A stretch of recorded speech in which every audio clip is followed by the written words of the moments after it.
Hello, Trojan fans. Welcome to another edition of the Peristyle Podcast on a Tuesday. I'm your host, Ryan Abraham, publisher of USCFootball.com, and joined once again remotely by my buddy and pal who's just not here in person anymore, which makes me sad, Connor Morrissette, a.k.a. Triple Double.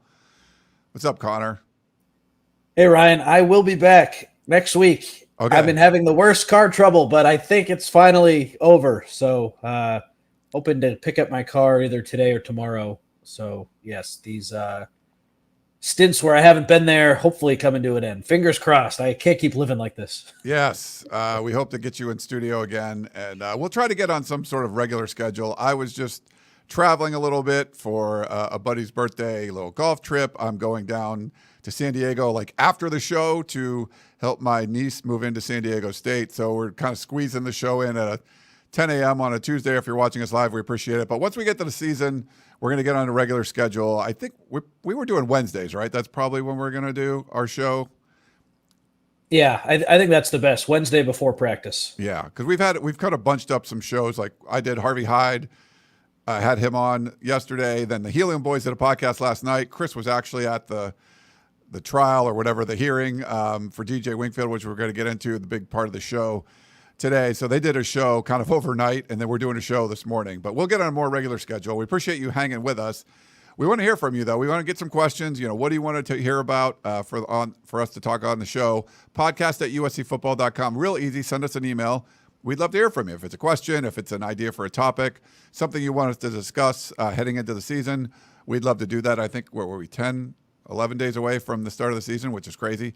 There also is a number, 424-254-9141. You can text us, which is cool. Send us a text. Or leave us a voicemail, and we'd like to play it for you on the air. And if you have the Apple Podcasting app, we love to get 5-star ratings and reviews. Those are awesome. And on Spotify now, I checked it out. So you can leave a 5-star rating on Spotify, which is great. But also you can leave a comment on individual episodes. So if you're listening on Spotify to the show, hey, leave us a comment and let us know what you thought of it. I'll try to check them. I don't usually use Spotify for my podcast. I use it to listen to music. I guess I could do that as well. Are you a Spotify person, Connor? Yes, let's see. I don't think we've had any Spotify comments yet, but we have a great rating on Spotify of 4.9 stars. Yeah. So that's good. 358 reviews, so it's not just like it's two people who gave us 5 stars. So if you want to comment over there, by all means. Yeah, and if you're live watching us on YouTube or Facebook, we appreciate that. I'm going to put your comments up on the screen. And if you have a question for the show, put your questions in there. We don't really have a lot of email questions or anything today. So if you have questions in the chat, those are the ones we're going to get to. Jacob says, all super chats go to Connor's car. Yes. That would be great. Thank you. I think he can afford the fix. It's just the fix has taken a long time. Yeah. And, we got a Facebook from Jay.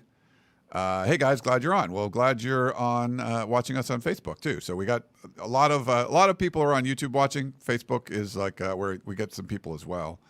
And Jeff wants to know, will you be at Salute to Troy? Is that this weekend? Is that this Friday? I'll be at a wedding, so I won't be, but yes, it's this Friday. So typically media don't go, it's not like a media thing, but I'm going to send a few texts. Maybe I'll end up going down there. So if you're going to be there, I'll check with people in the athletic department if that's like okay for media to go to. We typically haven't. There was one really weird one back in the Sarkeesian days where I think we were just at practice and in Heritage Hall, which is across from Cromwell, where Salute to Troy was held at the time, and you could sort of hear Sark's, drunken tirade or whatever going off on that, and so the media members that weren't in attendance, they were but they could sort of were within earshot, and that was kind of crazy. But yeah, so that was a weird one. I don't know. I'll double check to see, but maybe I'll go down there because I'm coming back on Thursday. Quick trip to San Diego, and I'd love to check it out. Just fun. The food was always good. It's been a while, so. Mark says I love me some tunnel vision. Yeah, I love it. That's we love that you're here. This is technically a podcast. We'll get the tunnel vision regular shows going as well with Colin and everything, and Riley will be back, and we'll get India to help out some stuff too. So that's great. And I want to thank Trader Joe's before we jump into everything. Awesome partner. We love Trader Joe's. Hopefully you do as well. And I was checking on TraderJoe's.com and I saw something that caught my eye. Yes, there were sweets, but they have these different recipes right on the front page. A lunch recipe is a bacon, apple, and brie panini, which is awesome. I love bacon, I love apple, and I love brie cheese. Brie is probably my favorite cheese. Like if you do cheese and crackers and stuff, I always get the brie at Trader Joe's. They have like a few different times you can get through, but these little ciabatta baguettes that they have look awesome. So you can check out that recipe over at TraderJoe's.com. But yeah, I like apple, bacon, and brie. I was like, dude, I'm in. I want that. And, have like a bowl of soup or chili or something and dip that in there. It's so good looking. That sounds delicious. Trader Joe's continues to come out with these great deals, so definitely head over there. Go check it out. Okay, so the big sort of breaking news. What is it? Yes, unfortunately, DJ Wingfield, we got the definitive answer on what's going on with him. If you don't know, he was projected to be USC's starting left guard. He came in from Purdue, transferred in. You got to see him in the spring. He did not practice in the fall because he wasn't eligible. There was an injunction with judges, and I'll let Connor talk to some of the legalese, but we heard from a judge yesterday. Chris Trevino was actually at the hearing, and we got to hear, hear what, he put some notes over on the Peristyle. If you're not a member, get over there right now and become one because he put a bunch of great notes. I don't know if other reporters were out there, but Chris was there and letting people know. Doesn't look great. The judge was going to give his ruling later that evening, which he did, and it was not positive for DJ Wingfield. He's not getting his year of eligibility or the injunction so he could play. So USC has to move on and go in another direction. Obviously, the left guard position is important because you had Emmanuel Pregnon, who, USC lost some guys in the portal. No one more important than him. He ends up going to the Oregon Ducks. But, bad news for USC and the offensive line. DJ Wingfield will not be on the sidelines wearing cardinal and gold this season. I'm happy to answer any questions people have because it's confusing. So DJ got denied by the NCAA for a waiver to play another year in March. And what I'm a little confused by, Ryan, is why. So that happens in March, and then the House settlement goes through in July, and then he doesn't sue the NCAA until after. I don't know what took so long, and I don't understand if he got denied initially in March, why they didn't look for someone else in the spring portal. But anyway, all along, some inside the USC building thought that he would get the year. It didn't end up happening, and so he sues the NCAA. And at the initial hearing, the judge says, I don't think that DJ has a strong case, so I'm not going to give a restraining order, but we'll have a hearing so the NCAA can make a case as to why I'm making this right decision, and DJ's camp can make their case. And then that happened yesterday, and then almost like a couple hours after, the judge said, I'm going to go with my original decision. This hearing didn't change anything.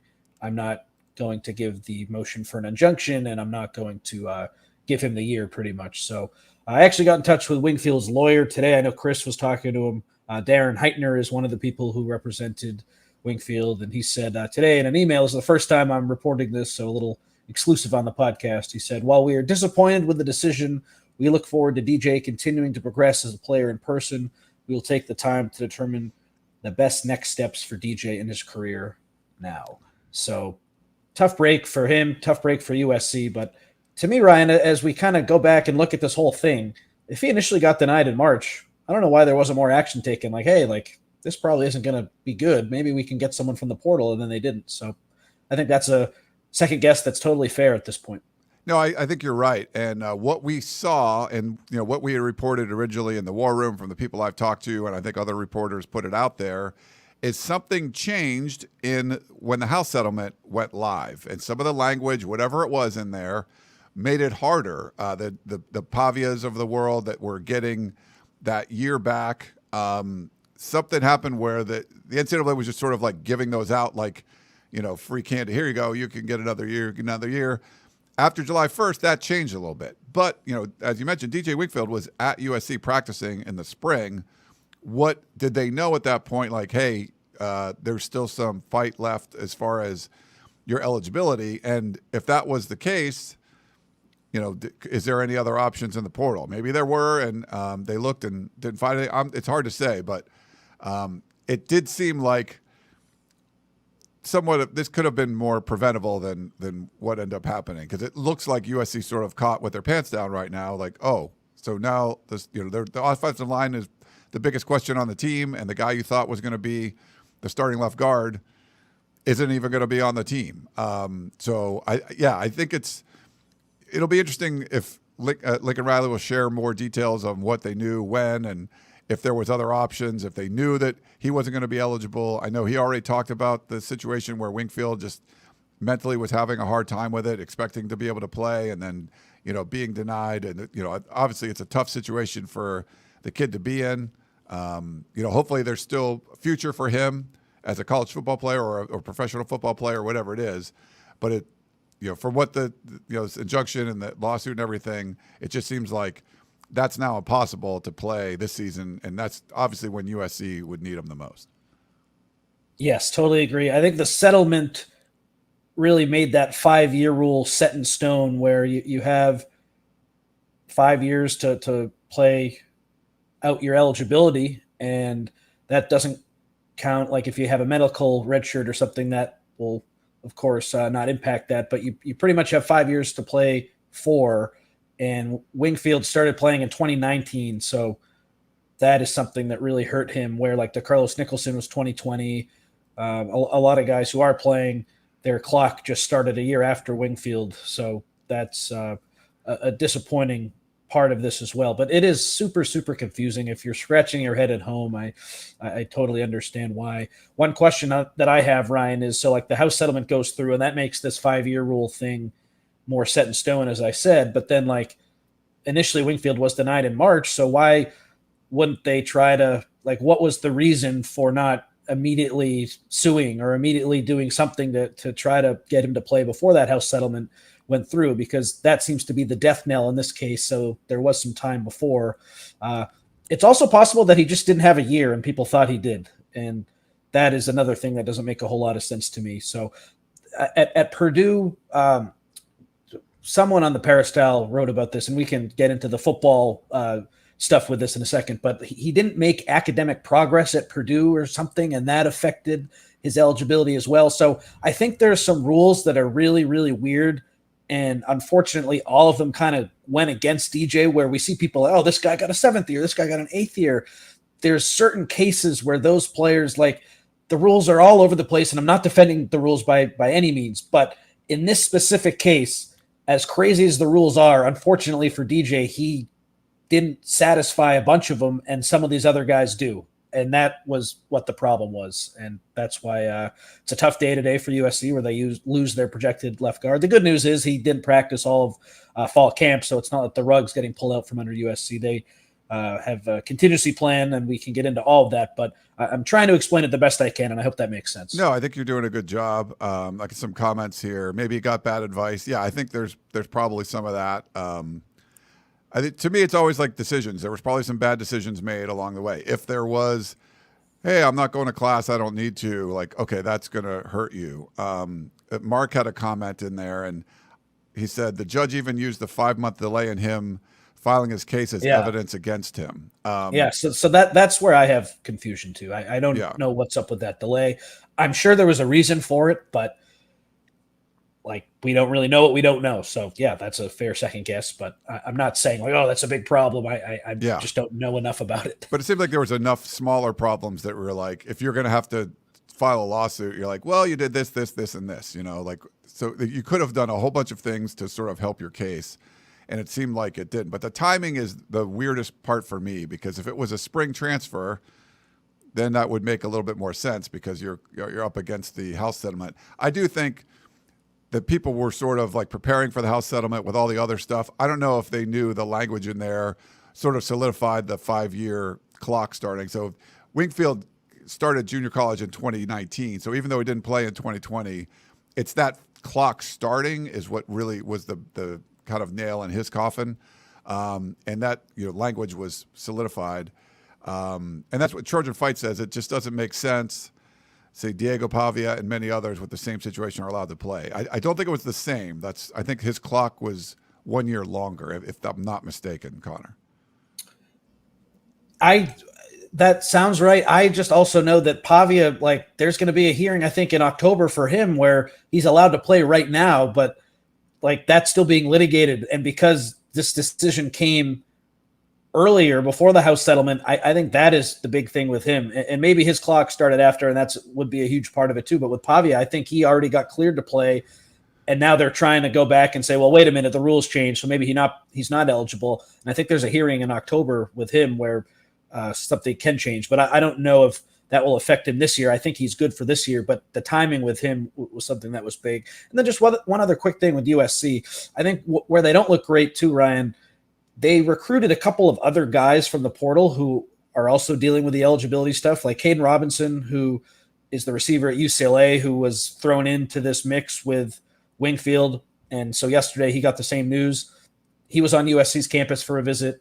They recruited Jamori Robinson, a defensive end from UTSA, who is now in West Virginia, who's not eligible, and he's suing the NCAA. Like, I don't understand why they felt like a lot of those guys, if they ended up choosing USC, would be good to play. I think Robinson wasn't cleared academically at USC, so maybe he's a bad example. But the point is they were recruiting a handful of these guys who aren't ending up playing, and you just wonder. I know it's confusing, but I don't look at some of the other power programs across the country dealing with this, and I don't know why USC was looking to add players like that when some of these other programs weren't. Yeah. Well, let's get into, unless you have anything else on DJ Wingfield, we've got to move on. Who is going to replace him if you felt it was starting left guard? And I know Micah Banuelos has been playing there, and Fight on USC in the chat on YouTube says, do we trust Micah to play at a good Big Ten level? But, you talk about him and Tobias Raymond playing over there. What are your thoughts on where USC kind of goes now? I was talking to Shotgun about this before I released my offensive depth chart that came out yesterday. So we both think that Tobias Raymond is going to start this year 100%, but it seems like the staff is still figuring out the best position for him, and it's kind of not really in his hands. What I mean by that is Micah Banuelos is competing with Raymond at left guard, and Justin Tawanu'u is competing with Raymond at right tackle. Shotgun and I feel like Raymond is the guy who's going to start no matter what, and whoever isn't as good at that other spot, so if Banuelos isn't as good as Tawanu'u is at right tackle or vice versa, whoever loses that position battle, Raymond will slot in there, and then the winner will play at that natural spot. So if Micah Banuelos is doing amazing at left guard and there are some questions about Justin Tawanu'u at right tackle, we feel like it'll be Tobias Raymond at right tackle and then Micah at left guard, but that could also be flipped. In recent weeks, in recent practices, it's been a little bit more of Tobias Raymond at the left guard spot than we had seen at the beginning of camp. So I still think they're working through that. If the season started tomorrow, I wouldn't be shocked if it's Raymond at left guard and Tawanu'u at right tackle. That seemed to be a very common offensive line that we saw towards the end of camp. But there's a lot that we can't see, of course, a lot that the staff will want to keep behind closed doors. So that's certainly not set in stone. And Raymond could be at right tackle and Banuelos could be at left guard. But that's sort of the situation, the best I understand it. Yeah, I think that makes it makes a lot of sense. That we've heard a lot of good things about Tobias Raymond, but Micah Banuelos as well. I really felt like Raymond was just going to be your starting right tackle. This Wingfield situation is mixing things up a little, and we'll see how much they like Justin Tawanu'u, and between, like you said, maybe it's a battle between Justin and Micah, like who's going to end up being better, and then Raymond can slide into the other spot. I guess with there's some instability on the offensive line just with the left guard spot. But even center and right guard, there's more instability than I thought there would be sort of going into this, with an established veteran coming in at one position and a guy that's got a bunch of starting experience with a group that doesn't have a lot of that in some apparent position battles. So it's not just the fact that, hey, what you lost your left guard that you thought was going to be starting, but even some of the other positions outside of, Elijah Page, there's not a lot of stability there. Absolutely. It sounds like they like Killian O'Connor, the former walk-on who's now on scholarship, who's done a nice job as a reserve in the past at center, over John Ray Reed, Peristyle podcast favorite, John Ray Reed. It's too He was bad, the best. He was the best. Yeah. He was a great interview. It seems like he's losing some ground right now to Killian O'Connor. And with O'Connor, I just hear that he's really good at making the checks and setting up the offensive line and just kind of setting the table for the play call on any given play.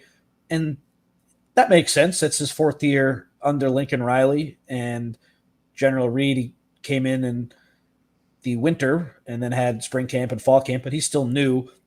Ideally, though, I think if you take a starting center from a Power 5 team or Power 4 team the past 2 years and you lose your center to the NFL and Jonah Monheim, you would ideally have that transfer come in and play. So no slight against Killian, but like they went out of their way to upgrade the position they thought, and it doesn't look like they did that. And then at right guard, I think Alani Noah is going to start, Ryan, but Kalen Miller, the walk-on, and he is a walk-on, he has been doing all of the right things, and he is really pushing Alani Noah at that spot. So that is something else that's intriguing where, yeah, you kind of mentioned how after Elijah Page, there are some question marks. And I think that's absolutely the case. It's Page at left tackle, and then the rest of the positions, we still need to see how it's all going to play out. And the overarching kind of frustrating piece of this is you look at what happened last year. So you lose Jonah Monheim, you lose Emmanuel Pregnon, you lose Mason Murphy to Auburn. A lot of people are like, oh, good riddance. He wasn't particularly good. And then Page and Noah come back. But like the three replacement guys who are going to fill in for the people who left, like, I don't think we can definitively say that any of those spots have been upgraded. And that, to me, when we factor in the season and like the win-loss prediction, like that's significant. And I think that's an issue, especially when you have a turnover prone quarterback. So I don't think the offensive line is going to be a train wreck, but I don't really feel like it's going to be a strength of the team, which in year 4 of a coach who's known for his offensive prowess, that's pretty disappointing. And you got a new offensive line coach in Zach Hansen that I know everybody loves. And as far as like being a coach on the field and also recruiting. And, we talked about this before we even went on the air. Like this might be a tough run for him in year 1 as USC's offensive line coach. Now, you talk about opportunities a lot. Like this is not a solid foundation that he's coming in with. There's just a lot of moving pieces and it's just unstable. And if he can put it together and MacGyver it, so there's some duct tape here and some chewing gum over there, and it's like, wow, they actually function as a real offensive line, whatever combination they end up going with, I think that's going to be a good feather in his cap. But it's a tall order, I think. It's going to put a lot of pressure on Zach Hansen to be able to come in and do something. And maybe it's not as dire as we're thinking right now. Like we see offensive lines that have had really talented players that don't really play well together, and other ones. And going back years when you talk to offensive linemen, like they're always smart guys. They say it's like 5 fingers on a hand. Like all of them have to play together. And like you might have the biggest, your pointer finger is amazing, but it doesn't work well with your pinky and your thumb. And so that's not going to work out. Where if you have like everything's pretty even and they all just end up working together, it can be a better offensive line. So I think that's what USC kind of has to hope for right now, that Zach Hansen has the magic formula to bring whoever those top 5 guys are, bring them together and get them to play as a unit. And maybe there's not future NFL players all along there, but we've seen offensive lines come together and play as a group, and I think that's what's going to need to happen here. And we don't know what we don't know. Maybe Tobias Raymond comes in and has a great season, and Justin Tauanu'u too. Like that to me, I kind of look at it more glass half empty, but looking at it glass half full for a second, like those guys could come in and have a lot of success and be potential NFL guys. Just because you're not a future NFL guy right now doesn't mean you can't get there. True, but, yeah. I wrote on the Peristyle yesterday when talking about the offensive line, like ideally, you'd want to have a kind of an idea about, okay, these are the pro prospects. And these are guys who just kind of hoping can figure it out. So I do think the season will be really interesting from an offensive line perspective. The good thing is, though, it's not a LSU game one situation. Missouri State, first year in FBS, Conference USA foe. They're, I think, over-unders 3.5 wins. Like, this is a team USC should steamroll in that first game. So this first game can be an extension of training camp. It can almost be like a preseason game where maybe we do see some different offensive line combinations if the staff still wants to play around with it. But I think by the time USC travels to Purdue for that third game, you're going to want, obviously, to get the offensive line set in stone. And that, to me, is kind of the game where, okay, once that offensive line is out there and starting, because I still think you could tinker potentially against Georgia Southern, even though they're better than Missouri State. Once that Purdue game comes up, then we should know who that offensive line is with 100% certainty. Yeah, Jacob says in the chat, I hope that it helps that they don't open with LSU week one. They're allowed time to tinker, and that's true. And there's some people in the chat that were like, now I'm getting bummed out. We're not trying to get you bummed out. This was the position group where there was the most concerns. There's actually there's more concerns than we even thought, but it doesn't mean it doesn't mean it's the end of the world. They love Zach Hansen. I think there's a lot of positive feedback about what he's going to be able to do. So now it's just going to be his job to, like, hey, here's my 5 guys, and let's put them together. I mean, it was funny, like, talking to Rob Ryan, you get a lot of confidence in him. And when he would get questions about, there's not a lot of experience, and he's just like, he didn't care. He's like, I got talented guys. We're going to go play hard. Like, they're not going to, like, it didn't matter to him that there was not a lot of starts between the guys outside of, like, Eric Gentry and stuff. So he felt confident, and I think you just have the same thing. We've heard positive things from Lincoln Riley about this offensive line. He seems to be feel like he feels that they're a better place than maybe us from the outside looking in. So we'll see. But I don't want to be, rain on anyone's parade. It's just, that was a position group where you came in most concerned, and it's hard to say, oh, there's less concern now. There's actually more concern than what we even thought. That's the unfortunate reality. And the nice thing is they have the opportunity to shut us up. So yeah, I know people will be watching that offensive line very closely the first game. Yes. And yeah, that is an opportunity. I think for Zach Hansen, it's a major opportunity. And if he's as good as what we've heard, then, you make it work, and you put it together and make it an effective unit. I think you just want to you have to be effective. I think there's talent all around, and you can't have just massive breakdowns. You're going to get physically beat sometimes if you're not the most talented player, but as a group, you need to have the best communication possible and be able to identify where guys are coming from, and knowing this, we're getting double teamed, we're going to slip over here and pick this guy, whatever it is. Like, you can't have we're 3 of us blocking the one guy and 2 guys rush free. Like, it doesn't matter how talented you are if all 3 of you are blocking one dude. So I think that's going to be the important part, is the fundamentals of what Zach Hansen and this offensive line are going to bring. And yeah, maybe a guy that's not quite as talented as Jonah Monheim's blocking somebody and gets beat every once in a while. But as long as they're doing the right things, you're going to be able to win some of those battles most of the time. That's the hope. Yeah. The tricky road games this year kind of make me question a little bit, can this team really get to where Riley and everyone says they can? But hey, that's why they play the games. I know we don't want to be too rainy on the parade here, but it's a major concern of mine. I think when you combine that inexperienced offensive line with a quarterback who takes chances, it's a little risky. So we'll see. Yeah. Let me put this one up. We got some comments. Sorry to hear about the outcome, but this is an opportunity for someone to step up. Yeah, that's completely that's fair. And then Fight On USC says, would this have been avoided if we played Pregnon? And if they paid him, he said, paid. Sorry, not played. Paid, yeah. And Heck says, yeah, Pregnon was paid. This is one of those things where I felt if Chad Bowden was in the room, it seems like he's one of those guys that would identify, this is someone you can't lose. We're going to overpay if we have to, even if Oregon's going to pay a lot, we're going to give them reasons to stay. And I think, if the Oregon came after him more in the spring where things were more solidified, I think there's a much better chance that he would have stayed. But yeah, I think USC's personnel department wasn't all buttoned up at that point, and if it was, I feel like that they would have a much better chance of keeping him. I don't know if you agree, but. Oh yeah, absolutely. I mean, Chad Bowden has come out and said that next year they're only going to take like 15 or so guys in the 2027 class. Going to take really good players, but it's not going to be a big number.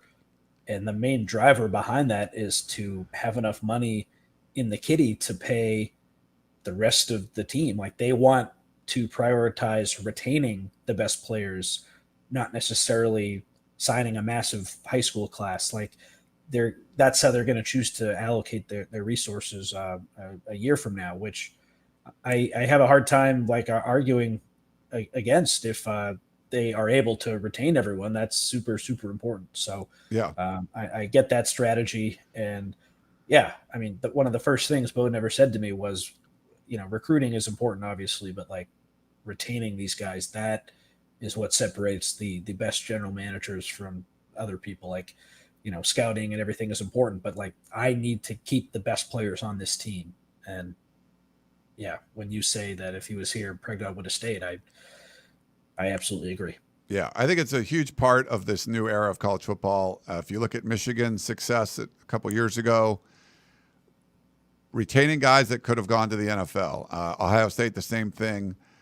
That's a huge part of it. Yes, you can add pieces, and Ohio State kind of took advantage of Alabama, and Nick Saban retiring and got a couple guys, but it was more about retaining the guys that you had. And I think USC is going to do a much better job of that, especially when there's players that are, that could leave. And I think, Eric Gentry or Kamari Ramsey could have moved on or transferred somewhere else. And I think the important players, they're going to do everything in their power to keep them and have a good plan to do that. And I think, Pregnon, I think it was just timing. And if he stuck around another month or so, maybe it wouldn't have gone down this way. But we'll see. We'll see kind of what happens. Enough with the offensive line. You got to see a full-on scrimmage at the Coliseum. Can't really report on what was going on in the Coliseum. I talked to Harvey Hyde about it yesterday, and he sort of shared a bunch of thoughts about, what it was like and the experience of being there. I don't know what you can share or what you would like to talk about, what your kind of overall feeling was without getting into specifics, obviously, that we can't report on from the scrimmage. It's mock game week, so I can maybe talk about some of the risers from fall camp in general. Okay. We can keep it general. So starting with the defense, I just think there have been a lot of guys who have really impressed me defensively. I think Desmond Stevens, probably first and foremost. I've talked about him before on the show. He's the sophomore linebacker. He's going to start for USC at the Mike position. So he's going to be in charge of setting the linebackers and setting up the defensive line formation on every play, getting the call from Lynn. He won't, I don't think, wear the helmet communication tool. I think that'll be Ramsey, but Ramsey will set up the secondary, and Stevens will set up everyone else. And what's so great with Stevens, Ryan, is like, this was the plan. They felt like he had the chance to be a special Mike linebacker in his second year. They didn't take an experienced Mike linebacker from the portal because they were so confident in Desmond Stevens. Will he make some inexperienced mistakes here and there? I'm sure, just because he's a first-time starter. But like, the ceiling for him seems really, really high. The excitement level around him is really high. That partnership with Eric Gentry, this should be the best linebacking duo USC's had under Lincoln Riley, and it's not going to be close. Like, these guys project to be miles above what USC's had in the past. And of course, Gentry is the main driver there because Stevens is new, but like, you just hope that Gentry can stay healthy. So I do like that combination a lot. I thought Bishop Fitzgerald had a really good camp, the safety transfer from NC State. He is a guy who I think is going to have a good season. He looks comfortable next to Kamari Ramsey. It seems like they might have Kamari at times playing a little closer to the line of scrimmage, and they have Fitzgerald as that deeper safety. He's impressed me. So I like what I've seen from him. And then the third guy, I heard from someone this week, Alex Graham, I think, has solidified himself as the starter at nickel. Prophet Brown getting hurt, of course, impacted that decision. But the staff really likes the true freshman Alex Graham at nickel, and I think if USC starts with a nickel back against Missouri State, then he'll be a starter out there. So I don't know the last time. I'm going to look into it this week. USC had a true freshman start on defense. Maybe was it Tackett Curtis? I forget if he started, but Alex Graham, I think, is going to be a starter this year. Okay, so maybe it was Tackett Curtis. Hopefully Graham works out better than Curtis. I think he will. But yes. Yeah. So I've been impressed with Alex Graham too, just watching him. I think he's special. And then we hear from fans that's like, oh, like that's surprising, but that's what it's going to be. That's what we're hearing. So yeah, I think buy stock in Alex Graham big time. He's going to play. Yeah, a little buzz. When you first kind of went into this, you're feeling like, well, as far as freshmen go, Jakeem Stewart, but now there's other names popping up that potential significant playing time, too deep, and even with Alex Graham starting, he came out to the Polynesian Bowl. I got to interview him out there. Just seemed like a great kid, and really, it's a cool story. And you get him out here, and the fact that he's sort of worked his way up, and there's a bunch of bodies there. You're just not sure which one is going to like step up and do what. And I think Prophet Brown was going to be the starter outside of this, injury, but I think it's going to give Alex Graham a lot of opportunity, and especially early in the season when you're playing not a strong competition, you can get some real reps. And if he has to play the whole season there, it's probably good to get a start against like Missouri State and Georgia Southern. Yeah, absolutely. And then on offense, it's two names who have had great camps that we've just talked so much about. Makai Lemon, to me, I think is probably the best player on the team. I guess maybe Eric Gentry's in that mix, and Kamari Ramsey and Jacoby Lane and maybe Wayman Jordan. But I think Makai Lemon is the best player on this team. And just he's had such a good camp. It's like, okay, like he's ready to take that next step. I feel very confident about that. They're going to get the ball in his hands a lot. I'd be really excited about Makai Lemon this year. And then Wayman Jordan. Blake and Riley said, we know we found a diamond in the rough in Wayman Jordan. He'll get a lot of carries. He's going to be a very, very talented player for this USC offense. So, yeah, two high-level guys at the skill positions, definitely buy stock there. Makai Lemon's probably pretty expensive, but I'd still buy it if I could. Yeah, his stock is already high. We got a bunch of people in the chat talking about Tackett Curtis. Oh, I didn't mean to ruffle any feathers. I was just thinking about the last true freshman that started on defense, and I guess it was him. I think it was him. I'm guessing it was him. Where is he now? He went to Wisconsin. Wisconsin, yeah. Was he? Did he play? He played against USC last year, right? Yeah, he played on the freaking first play of the game, the kickoff. He got a 15-yard penalty. He's. If we're talking about him, we're talking about him. Lincoln Riley, I just will never forget this. I just started covering USC, and he talks to Steve Wiltfong, and he goes, Tackett Curtis, that's the best linebacker in this class. We feel like we have the best guy, and then, what happens? He can't even play at Wisconsin. So that was a misevaluation. I'm glad Danton Lynn is here now. Yeah, that was not a good evaluation. I think you needed like a savior when the defense was struggling like that, and they felt like he could be it. Yeah, it probably should have been a coaching change. That probably would have. That would have been the better savior, yeah. Deepak says, "Don't apologize, triple double." Yeah, those were the times. Yes, I think sometimes that happens. You see quarterback like coaches in a problem, and they're like, "Oh, the freshman quarterback is going to save us." I think in that case, it was like, "Oh, the freshman linebacker is going to save us."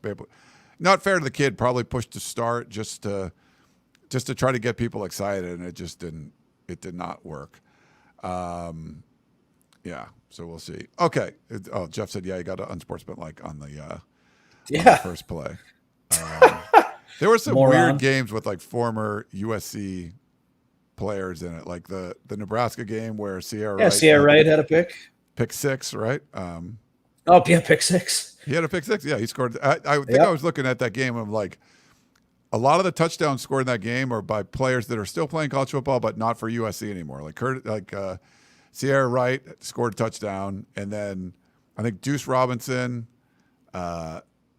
Zachariah Branch, and Kyron Hudson. I think they all scored touchdowns in that game, and those three guys transferred out, and then Wright was already gone. But that was some weird facts about the Nebraska game last year. We'll see just weird. The transfer stuff makes it very interesting. You're like, oh, there's that guy, or there's that former coach, or there's just having Clay Helton coming to the Coliseum in a few weeks is just kind of bizarre. Big time. Big time. All right, why don't we do this? Let's take a break. I got a couple more topics, like Big Ten topics I wanted to get to if Connor had anything else. And then I got some questions that are starred in the chat. So if you do have questions, just put them in the chat and we will do our best to get to them. But back in a minute, everybody.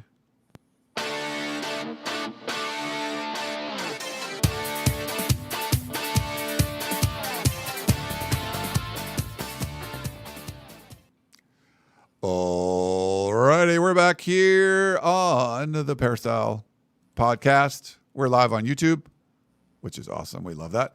And live on Facebook. And if you're listening to us on any of the other podcasting platforms, thanks for doing that.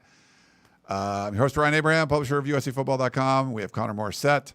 50% off fall camp special is still going on, not much longer. So if you are not a member, if you're just listening to the podcast because you love USC football, you just listen to our show. First of all, thanks for doing that. It's great. You want to get to the next level, VIP membership to USCFootball.com. Next year will be my 30th year doing this, which is absolutely cray-cray.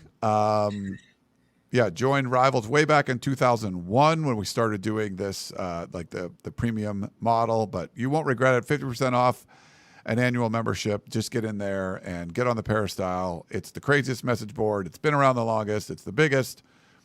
The best fans on there, so go check it out. Just the little public service message for all you guys out there. Okay, a couple of Big Ten things. One, what did you think of the Michigan sanctions, Connor?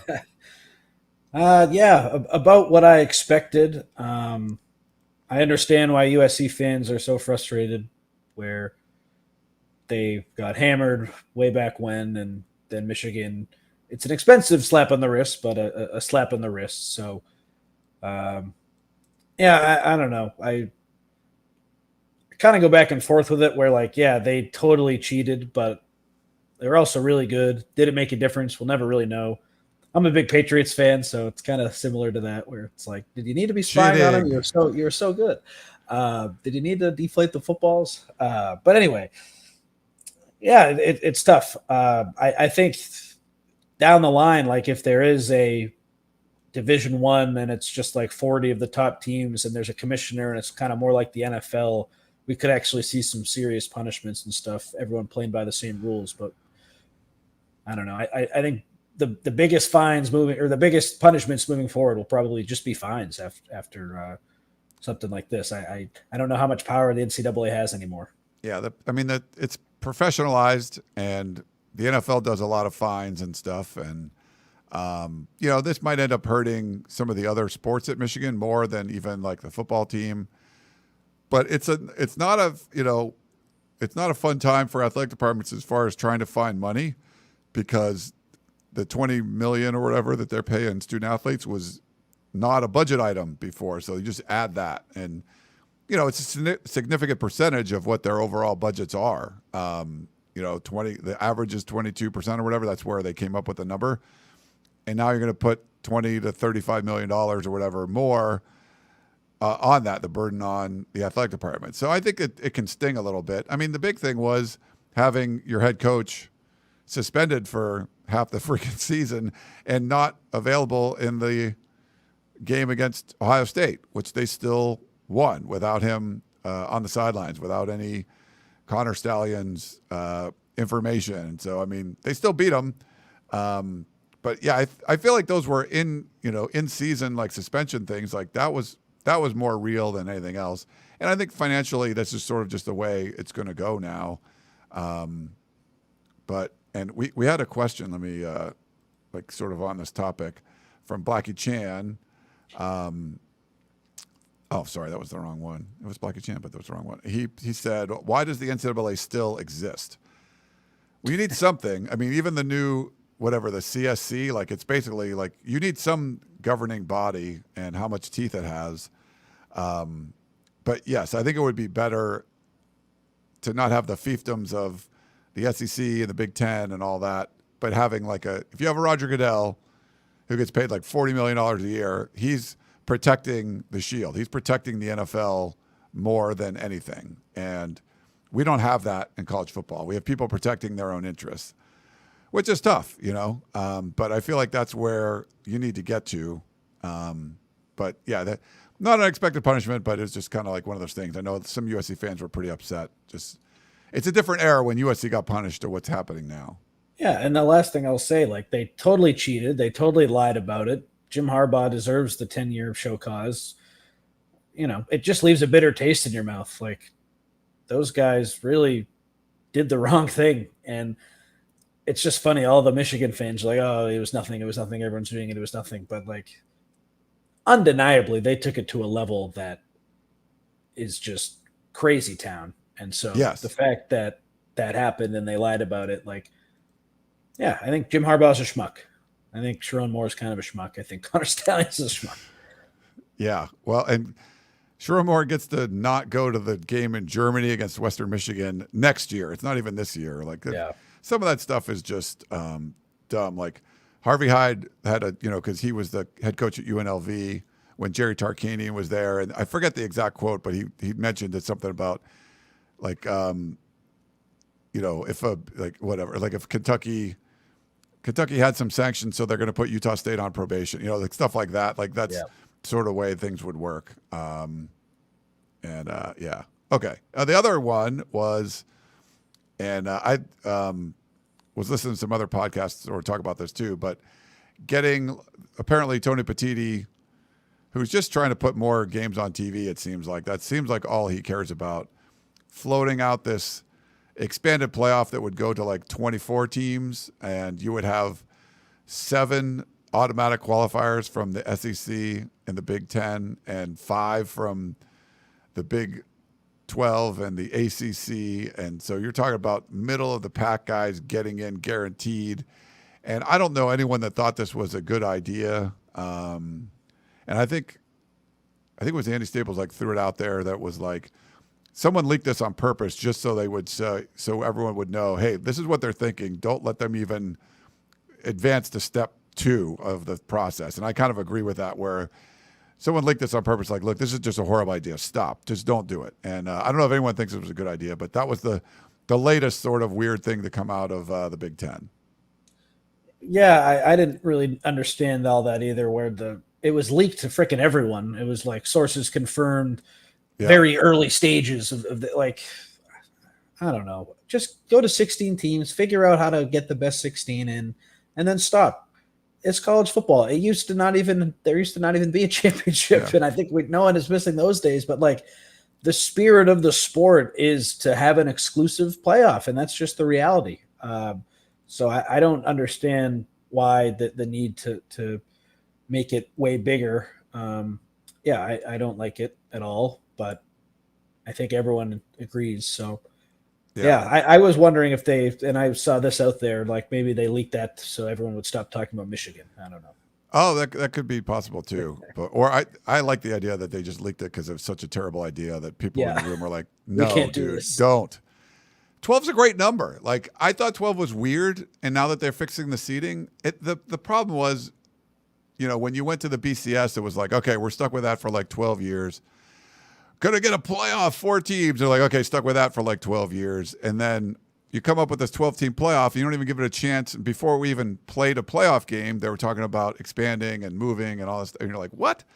But I like this number of teams. I don't want more rounds. Like, so if you grow to 16, fine. But I don't want any more than that, because then you got more rounds. And you're going to dilute the product and stuff too. So, yeah, that's just a weird one. You need 7 teams, like, holy crap.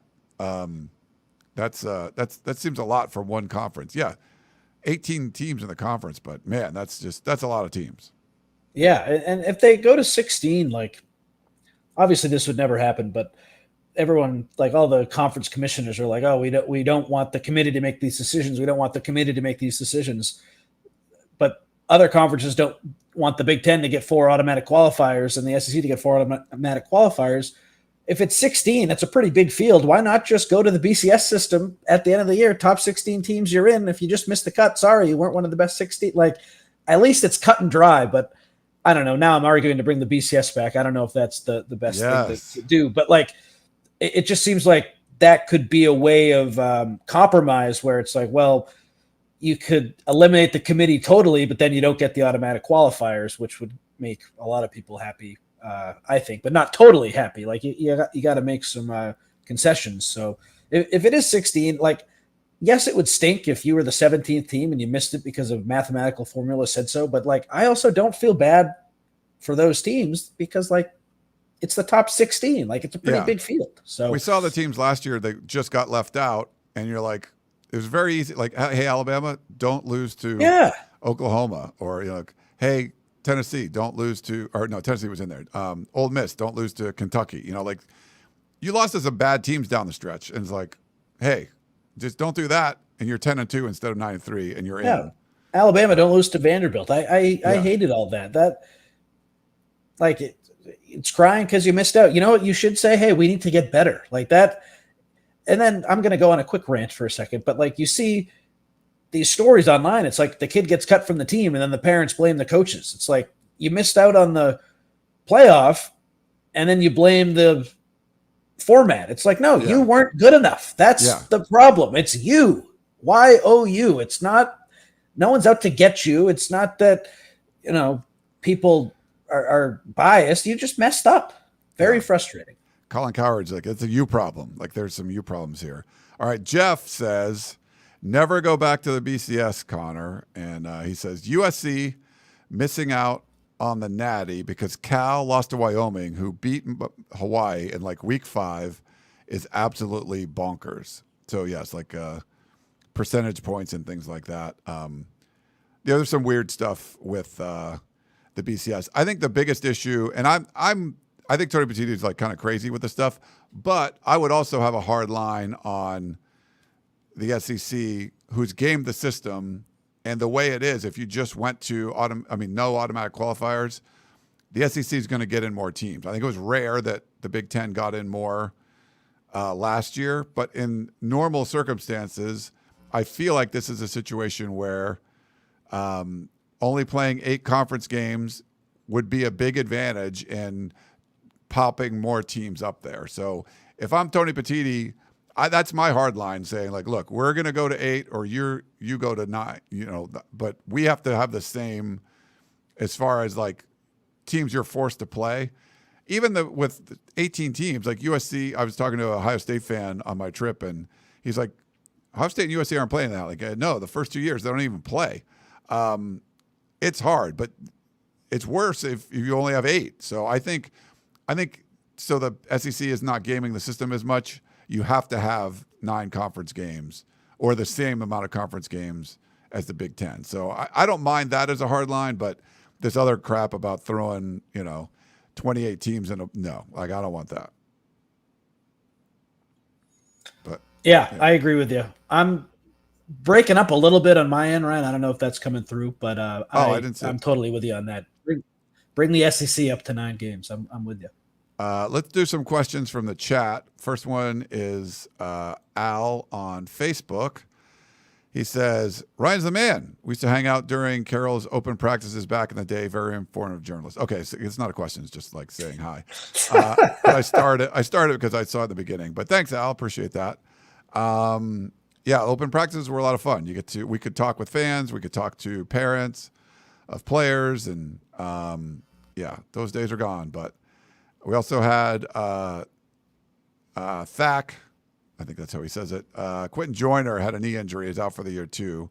So he was rooting for him. Yeah, so he ends up going to Texas Tech. Gets a nice payday. And I saw about that this week. So unfortunate. That's just, it's one of those things. It's football and that happens. But man, you just want to see the kid have some success there. Yeah, Texas Tech was one of my teams that I really wanted to watch because of Joyner, because of all the money that they poured in. Really tough break for him. And I think a lot of USC fans were like, give this kid more of a chance. He was probably going to get that at Tech. And now he's out for the season. So very, very tough news for him. I feel for him. Really nice kid. Thack has another, this is an actual question. outside of Oregon and Notre Dame, who are the best defensive lines we'll face? What do you think? Yeah. Illinois has a good defensive end. Michigan took some portal guys in the middle, but they have some good defensive ends as well. They lost some dudes, but they're pretty good. Iowa has a couple guys, so I don't know if Nebraska. I'd say those are probably the teams. Nebraska did. I thought they got a couple transfers. I'll have to go back and look, but okay. But yeah, that makes sense. I think Michigan's just gonna be up there talent-wise all the time. Trojan Fight says, question for Connor: do you think this news for DJ affects your win-loss prediction? No, I still have him at 8-4. I do think the defense will lead to more wins, and I still have some questions about the offense. But like, if the offensive line is really bad and they miss Wingfield, could that potentially impact it? Yes, but I think no matter where things settled with him, I was going to go 8-4. I was probably stronger towards 9-3. Closer to the beginning of fall camp. And yeah, the DJ Wingfield news for sure, but just in general, from what, the feeling I'm getting, there was a lot of positivity about, the moves that were made in the offseason and all that. But I'm leaning more towards 8-4 as well right now, just as far as like something weird going wrong, something not, just whatever it is. There's a couple of really tough games, 3 ranked top 12 teams on the road is, that's difficult enough. And then just, you're going to have to beat Michigan and Iowa and Nebraska on the road. And 8-4 seems like more reasonable for what's going on. But I think USC can overachieve for that. But if I'm picking something, I think that's where I'm going with right now.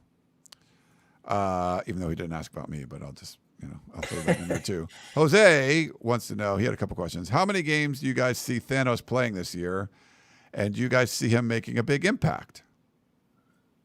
I think he's going to play all of them, and I'd say medium impact. I don't expect him to be a game wrecker in his first year. I think the learning curve will be steep, but he's clearly doing all the right things. The staff likes him. They don't have a lot of edge rushers, so I do think he projects to play in the middle of the defensive line this first year, but if he plays on the edge sometimes too, would that surprise me? No. So, yeah, I think he'll have an impact, and if he's healthy, I think he'll be out there every game. Nice. Here's some weird. Alan in St. Louis. Are you guys going to a special event with fans for the Illinois game? It's only 1.5 hours from my house. Thinking of making the drive. We'll do a thing in Chicago. So we're not doing something like in Champaign. So we're going to have, I've got to set it up with the Theory Bar. That's where we went 2 years ago for the Notre Dame game, and it was a blast. So for that and Notre Dame, we'll have a meetup Friday night in Chicago. But every road game, we'll do a Friday night meetup. But, it's going to be in, Omaha, not Lincoln. It's going to be in Indianapolis and not West Lafayette. We're going to do like the main cities. I think Connor might have froze. The main cities that we're going to be traveling to. So it looks like Connor's back. It looked like you were sleeping there for a while. It was like it froze. It goes, yeah. But we're almost done. I don't know what's going on with it. Sorry. No, it's okay. Let me look and see. It looks like you have good internet. I'm not sure. Who knows what's going on? But we just got a couple more. Jeff says, turns out Indianapolis is closer to Champaign than Chicago is.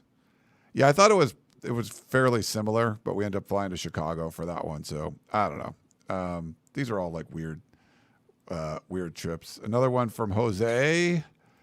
His question: how many games do you guys? Oh, that was sorry. We already did that one. So I'm sorry. We'll go to Mark. Sorry, finishing up these last questions. Why don't other power conferences go back to 8 games if the SEC won't change? This leaves room for us to keep Notre Dame on the schedule without much worry. I think TV contracts are a big part of that. You spend a lot of money. I don't think ESPN is going to like pay a lot more for the SEC to go to 9, but I think like Fox and CBS and NBC would probably not be happy with the inventory if the Big Ten went to 8. So I don't think that's much of an option the way the TV contracts are. But from a competitive standpoint, I think that's, SEC going to 9 would make the most sense. I don't know. What do you think, Connor? Yeah, totally agree. And I hope I'm not frozen, but yeah, I think that you can't put the toothpaste back in the tube. Like that all that TV money is going to these schools. And if they went back to 8, I don't even know if there's a contract that would allow that to happen. Like, I think they're kind of locked in at 9. Yeah. This was a Morty avatar, so I had to put it up there. Andrew says 100 people watching and only 10 likes. Let's support our boys. Yeah. So if you're watching on YouTube or Facebook, get in there and smash that like button. And if you're not subscribed, subscribe to the channel, Inside Troy over on YouTube, or our Facebook page for uscfootball.com. And then you can click that little notification bell so you know whenever we go live. We appreciate that. But thanks for reminding me of that. We needed to get people to like and subscribe and all that fun stuff. We'll do one last one. And let's see. It's going to be Fight On USC. What year do you think USC can truly compete for a natty? That's a good question. I think the 2026 class would be a part of that. Yeah, I mean, you'd hope next season, but I don't know. It could be a totally new group of receivers. Wayman Jordan would be back, but I don't know. It probably should be next year, especially if you can keep D'Anthony Lynn. But yeah, in a lot of ways, Ryan, it's kind of weird. This is the 4th year of Riley, but in some ways, it's it's the first year. First with Bowden, first year kind of paying guys, which that's everyone. But I don't know. In some ways, it kind of seems like it's a year one, kind of a totally inexperienced offensive line outside of a couple guys. So it's interesting. Yeah, I did a podcast yesterday, and they were asking about that. I'm like, it's year 4. They should be good now. I don't think there's a lot of is the expectations of going 6-6 to 9-3 unrealistic? It's no, it's year 4. We saw instant success in year 1. So you bring in a great recruiting class. A bunch of those guys can contribute right away. And they do some stuff in the portal. Why not have a run in the playoffs in 2026? But maybe it's a 2027 thing. I'm not sure, but I don't think it is. It's not year 1. It's year 4. And yes, there's a lot of things that need to be fixed, and it looks like most of them were now. It's just time to win. You got to go out there and do it. So I think next year, I don't see why not. I don't see why the expectation shouldn't be, especially if they're able to go 9-3, build on that, and you're making the playoffs, winning games in the playoffs. I don't think that's unrealistic. It's USC for it better be next USC, year. dude. You get paid $11 million a year to be the head coach.